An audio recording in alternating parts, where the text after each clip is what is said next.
Hey there, students. Tom Ritchie here for a little bit of AP Euro review. And we had a little stream earlier and had some technical difficulties. So I appreciate y'all joining us again for this one. And I've got a special guest, Chris Freiler, who is the author of the AP Achiever text, the review book for AP Euro. It is the only review book that I recommend for any subject. Other subjects, somebody asked me about APUSH. I said, I'm sure a lot of them are good. Okay. But for AP Euro, I always recommend Chris Freiler's AP Achiever. Now, the reason for that, and Chris is going to be able to tell you a bit about himself in a little bit, but as far as that goes, AP Achiever is it's on Amazon. Now, note here, March 1st, 2021. This is a brand new book that is, it is designed to, this is for the redesign of the redesigned exam. Okay, so the exam was redesigned and then they made some tweaks here. So this third edition of AP Achiever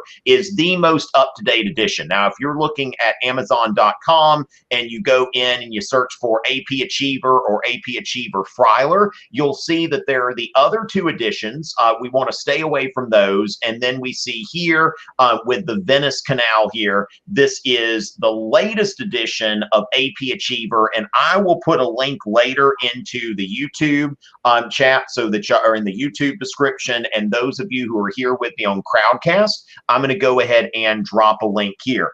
Now, Chris, I've shown people where to get this book, which again is my favorite review book. I believe it's the most effective, written by somebody who knows the exam, but of course our students are trained on POV analysis. So Chris, why should somebody buy a review book that you wrote? Oh, thanks. Well, thanks for having me on, Tom. Well, I've been really involved with the College Board on a number of different levels. So I've been at the reading since 1997 and served in just about every leadership position that a high school teacher can. I was also on the committee for 8 years that redesigned, and I was the chair of that committee for 4 years. And I've also been on the test development committee and been also writing items outside of that for the last couple of years, both multiple choice, DBQs, and SAQs. So there's really three parts of the course. It's the design of the course, there's the creation of the exam, and then there's the scoring of the exam. So I have I think top level experience with all three parts of that. I also try to be really systematic with breaking down the course and exam description, which some people call it the CED or the blue book, if you will. And I just really tried to make sure that all the content in each one of these chapters correlated exactly with what is required content. So one of the things I tried to do is take everything that's required content in the unit guides, which a lot of students probably know from using AP Classroom, and just bolding any required person or event or term that defines a particular area of history. And then a student will know just based on that this is something that they absolutely have to know. I also tried to incorporate some features in the side of the text that draw students' attention to the themes, the ways in which they can integrate the skills of the course into thinking about how to do history, and then also how to incorporate examples without turning the course into a kind of flashcard review where they're just dropping names, which is never really what you want to do on any response on the exam. Okay, so Chris, what I'm hearing from you is when we're doing the point of view analysis, if this were a document, we can trust Chris because he's, first of all, been great scoring AP exams for longer than these kids have been alive. I think about 20 to 25 years that you've been doing the AP reading. Yes. And most recently as a question leader, even for a few years as the assistant chief reader. Now, if I heard you right, Chris, you've actually designed items that have been used on AP exams. Well, yeah, obviously not the ones in this book because, right. that wouldn't be appropriate. But yeah, right. I've done probably 5 DBQs that have appeared on the national exam in one form or another. And then, I've cooperated with other people to create exams, multiple choice, and then also LEQs and SAQs. So I feel like I have a pretty good sense of how the exam is constructed and just try to create the most realistic type items. And I'm not bashing any other review books, but to me, I think if you were to put them side by side, what I would hope would stand out for any student who's doing that is a lot of the other multiple choice questions in other books don't actually have the correct answer known as the key that's required content. So it's not just a reading, comprehension thing where you read the stimulus and then you come up with some questions. You really have to know what is required content from the exam. And so that's kind of an art of being able to craft questions like that. And like I said, I've had a ton of experience with it. So I feel like, for me anyways, that's what distinguishes the text from some of the other review books that are on the market. Yeah, and Chris, I can bash other review books. Okay, yeah, you're not here to do that, but one of my biggest problems with the review books as a whole is, like you said, their items are masquerading as as test items, but they'll either be written in like the DBQ. It's got certain formats, and it'll be obsolete, or like you said, they're just basically writing reading comprehension questions, and you go and you look and you see, oh, the Princeton Review, like, oh, Princeton, that's smart people go to college there, this must be a good book. And then you open it up and it's like, well, these questions are not the type of questions that you see, although they might look like them. And there are other review books that are doing similar things. I don't mean to single out one, but that's one in particular that I've seen that, it looks nice, everything about it looks good, but it doesn't bring this kind of experience to the table. So that's why I'm recommending this one. Now, Chris, should we give now, as far as that goes, Ashley, yeah, from what I've seen in that particular book, that the items, so for example, it'll have a DBQ that won't have any visual sources. Okay, it's supposed to have a visual source, and the prompt is going to be off. Okay, so an AP Euro prompt is always going to be, was it more this or was it more this? That's always going to be an AP Euro DBQ. So when you're buying a review book, it's very important to look for somebody who has had experience with this particular exam. So Chris, let's go ahead and give folks a tour of the book. I'm going to go ahead and put my screen up so that we can walk through a chapter. Sure. And I will make this chapter available to y'all later. I'm going to put this up. Those of you who are here on Crowdcast, I'll send an email with a direct link to this. Okay, so that's something that I'll put up. But we're going to let Chris walk us through a sample chapter, and this actually is focusing on the French Revolution and Napoleon. So as far as that goes, this is one of those things that there are other review books that may help you, but I think that, getting into something that's by someone who has a lot of experience with this is going to be the best thing here. So this is chapter 10, the French Revolution and the Napoleonic era, and we've got a 14-page excerpt here. So Chris, as far as that goes, we start, first of all, like you said, this isn't just some kind of, trivia thing. You're actually setting up, you're setting up the background here. And then so we see some things that are in bold print. So what about these bold printed words here, Chris, that we're looking at, such as inherited privileges? Right. So that's if you look at the unit guides, which is the so-called Blue Book, which I think any student can access by going to AP Central, the College Board website, or perhaps your teachers already made it available to you. So that would be required content. So if you were to be explaining why the French Revolution occurred in terms of a causation question, that would be required content knowledge. So you could certainly use it as an example in an LEQ or an SAQ, but it could be the answer to a multiple choice question.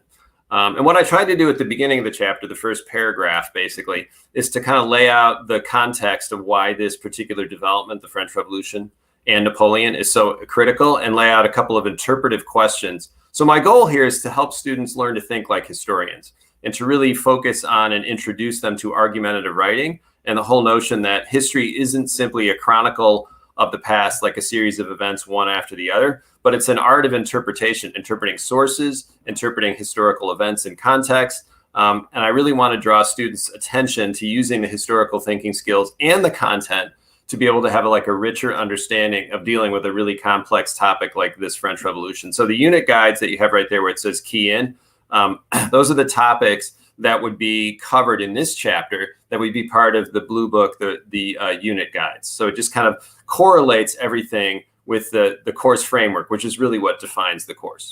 Okay, and what I see here, now note, y'all get a lot of specific stuff that y'all are going to be able to use in SAQs, DBQs, LEQs for those of you who are going to be taking the paper pencil exam. But note, while he's got some things bolded, this is still very good information for you to have for the constructed response. Nobles comprised roughly 2% of the population, 400,000 members, that they differed widely in income. They had poor nobles and owned about 25% of France's land. So you see, he's throwing a lot of great stuff at you, but he's also going through here and noting in particular that these are going to be the things that they can ask you about. Okay, so going from there, we see here we had, I saw earlier we had a bold word. Now I remember there were some underlined words as well in the previous version. Right. So we see here. All right. Yeah, so that's the Declaration of Rights of Man and Citizen is not a required content, but it is listed in the Blue Book as an illustrative example. So illustrative examples might be what's called a distractor, like a wrong answer on a multiple choice question, but they can't be the right answer because they're not called out as required content. So I just highlighted them so that students would recognize that this is a good example to use if you were trying to make an argument or support a point or a claim, but it's not something that's required content. Okay, and so as we're going through this, what's important to note here is Chris has gone through the course and exam description here. So this is something that your teacher may find this useful, but this is what the College Board publishes. Okay, so you see some things here where the Declaration of the Rights of Man and the Citizen. Here's some stuff that would be helpful for you to know. Here's the stuff that you must know. Now, what Chris has done, you don't want to spend your time going through this because it's really not going to be all that helpful for somebody who's taken the exam. So what Chris has done here is he's taken a document that he actually helped write as far as what's going in here, and then he's putting it into a form for you where you're going right in here, you're getting it put out to you in the simplest terms possible. Okay, so this is something here, and in going through here, Chris, what is something you might want to draw attention to here? I see we've got a lot of boxes here. Right. So there's probably one or maybe two at the most of any of those on any given page. And so what it does is it just tries to draw a student's attention to that. There are 7 course themes, and you need to constantly be paying attention to how these unfold throughout the span of the course chronologically from 1450 to 2001, and be aware of the kinds of questions that recur. So let's say, for example, this one here is about national and European identity. And the idea here is the development of nationalism. And the French Revolution is often thought of as being this trigger for the growth of nationalism and the importance of national identity. So I'm just trying to draw students' attention like, hey, notice that this is one of the defining events of this particular theme. So think about some things that might have occurred prior to this, and then sort of look ahead to what might be occurring after this because of the French Revolution. And then the other box there is, the skill set. So there's the historical thinking skills and the so-called reasoning processes, and those are used to drive the construction of questions. So if you have like a multiple choice set, one of the questions may ask the student a contextualization focused question. One of them may be a causation question. So this is just, again, to draw students' attention to, I don't want you to think about the course merely as a recitation of facts, but as you're really thinking more like a historian and using the skills as tools to gain a better understanding, and also to think more about how you could construct a claim or an argument, and also anticipate counter arguments to your position, because that's really going to help you earn the complexity point on both the LEQ and DBQ. Okay, excellent. And you see how where Chris has gotten through here, again, like he's gone into this College Board document, and it mentions the different phases, the liberal phase of the revolution, the radical phase. So Chris is taking you through here, and he's doing it much more concisely than a textbook would do. So the liberal phase gets a couple of pages. Then we go to the radical phase, and we're seeing, okay, how is this comparing here? And the French Revolution, to me, is the single most complex topic that we're going to run into here. And I think that having something like what Chris has written here that, that acknowledges the complexity of this topic, but it still has a simplicity that's going to go beyond what you're going to see in a textbook. So, we've got the French Revolution in about 5 or 6 pages, and then going into Napoleon Bonaparte. Now, Chris, is this going to go into, okay, so we see some additional resources. if you want something there, women in the French Revolution. And then okay, so we've got a test here. So Chris, this is one of the most valuable things about this book. Tell us what students can look forward to if they're going to purchase this text. Sure. So there are each content chapter has 2 or 3 multiple choice sets, somewhere between 8 and 10 questions. I try also to include different types of sources. So I think anybody who's taken a history test, you're going to have a text source like this one here, which is a written source. You're going to have some visual sources, a political cartoon. Here you have like a visual image that was used to promote the revolutionary calendar. The next one, I believe, is a map. So I tried to incorporate all different types of sources and base a variety of different questions on them. And then the chapters alternate. So it will have an SAQ or an LEQ. So this particular chapter has an LEQ. It also has a sample essay. And then I break down the sample and give it a score according to the rubric. And by the way, the rubrics, of course, are in an earlier chapter. So the students can keep going back and forth and making sure that they're constantly reinforcing that you are writing to a rubric. You're not just writing elegant words, and you're not just dumping as much data as you remember from your review. You have to make an argument. You have to establish a line of reasoning. You have to anticipate, alternate evidence that might contradict your perspective. And so I try to make that a real focus whenever I'm breaking down a sample essay and applying the rubric to it. Okay, and Chris, this sample essay scores a 6 out of 6. Are there as you go through the book, are there sample essays that get different scores? Oh yeah, absolutely. So I didn't include too many zeros because I'm not sure they're very helpful. But I included ones that made the common mistakes that students make, where they, for example, they know a lot, but they wrote about the wrong chronological time period, or they didn't write on the question. Or they simply restated the question as their thesis and they didn't have a line of reasoning. So I tried to include samples that incorporated the things that students need to do to distinguish themselves, to show that they're earning the rubric points, and the kind of common sorts of things that students make as mistakes in their writing. Okay, and that's something that I think is important as well too, that sometimes there can be a 3 or a 4 that's like a good example for a student to Sure. That may be about what they can produce, and that's going to put them on the path to passing the exam. So I think that that you've put some varied items in here is great. One of the biggest pitfalls I see when people who don't know this exam are designing multiple choice questions, and that's why I think it's so important here that you have somebody who knows what they're doing, because they'll set up. I mean, I've seen prep books where basically the questions are reading comprehension questions, and they don't really take into account that these questions at the end of the day, a well-written stimulus-based multiple choice set is going to require the student to have knowledge outside of the stimulus, because all this stimulus does is kind of jog your memory. So, when y'all are looking at these questions, note that they're written by somebody who actually knows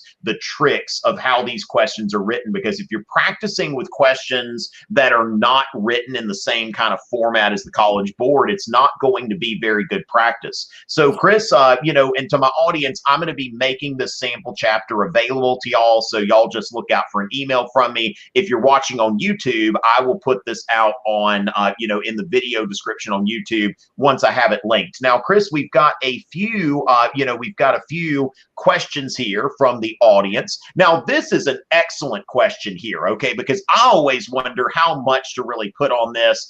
Was the directory important? And I guess the question, how important is it for a student to know about the directory? And what would you tell an AP Euro student? Here's what you need to know about the directory. I don't think you need to know a great deal about the directory, certainly not any specific details about who ran the directory. I think the simple thing is the directory is almost like a transition between the radical phase of the French Revolution and the rise of Napoleon and the overthrow of the directory by Napoleon. And I think the directory was generally a fairly weak government that had opponents from both the left who wanted to return to the more radical egalitarian phase of the revolution, and then opponents from the right who wanted to reestablish the monarchy, and was really heavily dependent on military victories for any kind of support that it had. Basically, in a nutshell, and that was probably 45 seconds. That's pretty much, I think, all you need to know about the directory. Okay, that the directory basically happened, it transitioned between the radical phase and Napoleon, and then we're good. Yeah, that's I think your book reflects that. I mean, it's really the liberal phase, the radical phase, and the Napoleonic phase are the most important for somebody to be familiar with for this exam. And speaking of Napoleon, we had a sample prompt about Napoleon. One of the things about how, to what extent did he advance the ideals of the French Revolution? Now, Chris, as far as that goes, somebody's asking about, Napoleon's attributes. Let's kind of go into what are you looking for, for a question like that, where it's like, to what extent did Napoleon advance the French Revolution? What would be the key arguments you'd expect to see in favor of that and in opposition to Napoleon advancing the French Revolution's ideals? Sure. Well, let me first say what I think some students might do, which you should not do, which is to just give it like a degree. Don't say Napoleon did it to a great degree. That's not going to earn you the thesis point. You have to be specific about in what ways Napoleon did. And I think it's always a good idea, since you are trying to earn the so-called complexity point, to maybe even incorporate into your thesis both perspectives. So say something like, although Napoleon suppressed liberty by censoring the press and establishing a secret police, he did promote equality through his Napoleonic Code, and also fraternity through promoting nationalism both in France and abroad, something like that. Now, that's fairly sophisticated, but even if it's a more simplified version of it, it's just like drawing attention to the fact that all the evidence isn't tending in one direction. So I think sometimes students think, if I just ignore the evidence that doesn't fit my thesis, I'm doing myself a favor by just stacking the deck in favor of it. But in actual fact, what we're really looking for is for a student to acknowledge the opposing side, but still then answer that opposing argument and still retain the thesis that you are supporting. Yeah, and I like to use a World War I analogy when we think about the no man's land. It's like, it needs to be closer to one trench or the other, right? I mean, you don't try to be in the middle of something. And yeah, I think one of the biggest things, like Chris, he's going to get a good report on nationalism, certainly, right? I mean, if we're evaluating the French Revolution in terms of nationalism, definitely. Right. I mean, that's something where it's going to be very strong. I think one of the things is when we get one of those types of questions, it's important that you as the student have figured out for yourself what the French Revolution is about, because it could be about, any one of 7 different things, really. So with that, just thinking about, okay, if it was about nationalism or liberalism or equality under the law, you want to evaluate that. But like Chris said, think about your main argument, have a couple points to back that up, and then have a counter argument. But I think if you're trying to make Napoleon advance the ideals of the French Revolution, nationalism is going to be your best bet, and also equality under the law with the Napoleonic Code. Now, of course, if you look at the French Revolution as being about representative government, he's not going to be that strong there. But then you could also think of in terms of popular government. The guy was a dictator, but he was always doing things in the name of the French people, emperor of the French rather than emperor of France, for example. So that's something, of course, he's addressing that in the text as well. And I will be sending the sample text to y'all pretty soon so that y'all can take a look at AP Achiever. Now, remember, this is the 3rd edition that has just come out. All right. On that note, can I just add one other quick thing, if you don't mind? Sure. About the 3rd edition. So if some students might have the 2nd edition, I mean, at this point, maybe they could just go with that for the exam. Okay. But for future reference, the difference is that before, when it was published by McGraw-Hill, it's a new publisher, students could get an online version of the textbook. And the online version had access to 4 diagnostic tests, which are tests at the end of each of the 4 specified time periods.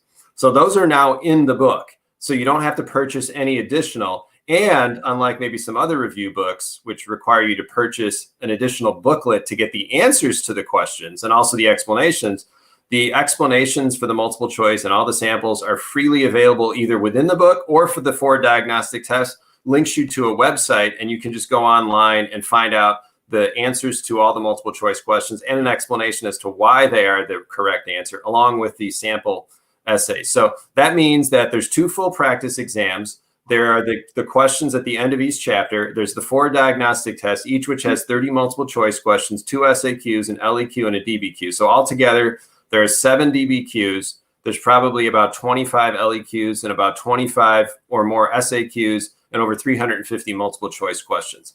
So I don't know, I can't say for sure, but that's probably more testing material than any other review book that's out there. Okay, excellent. So that's, I was looking on Amazon just now. This is 444 pages. So this isn't just like a little, there are some of these, like you get some of those review books that it's like crash course for whatever subject and you pay $10 for it, but you're getting what you pay for. So, I mean, when you pay for this, I mean, it's a $25 book, but you're getting not only the chapter, the chapter test that we saw at the end, but also 2 complete full-length practice tests with answer explanations. So that's something that's going to be extremely helpful here. Well, Chris, thanks for joining us tonight. We got started a little bit late. We had a few technical issues, so this is going to be a short broadcast, but y'all make sure to take a look for Chris Freiler's AP Achiever 3rd edition. Now, again, like Chris was saying, if you already bought the 2nd edition, he still stands by it, okay? That, it's still going to help. There have just been a few tweaks made to the exam that this 3rd edition is addressing. So, yeah, don't throw away your 2nd edition if you have one. But if you haven't bought a prep book yet, the AP Achiever is a great way to, prepare for the exam with somebody highly familiar. Chris, is there anything else, any parting words of advice to the young people here tonight? Yeah, I mean, studying can definitely help your score on the exam. So do try to prepare, but don't do it in an anxious, panicky way. Have a system to it. And remember that, answer the question that was asked and make sure that you give an explanation, whether it's a source analysis for a DBQ or a line of reasoning for your thesis, or if you're making a claim in an SAQ, make sure you have a specific example. And I think just like kind of a calmer, more disciplined, focused approach is better than just throwing everything that you studied right on the piece of paper, which just generally doesn't yield the best kind of responses. All right. Well, Chris, thanks. Good luck to everyone. Good luck on the exam. I hope everyone does well. All right. And good luck. And thanks again, Chris, for joining us. And ladies and gentlemen, we will be back next week at 9 o'clock p.m. to go into industry and isms. All right. Thanks again, Chris.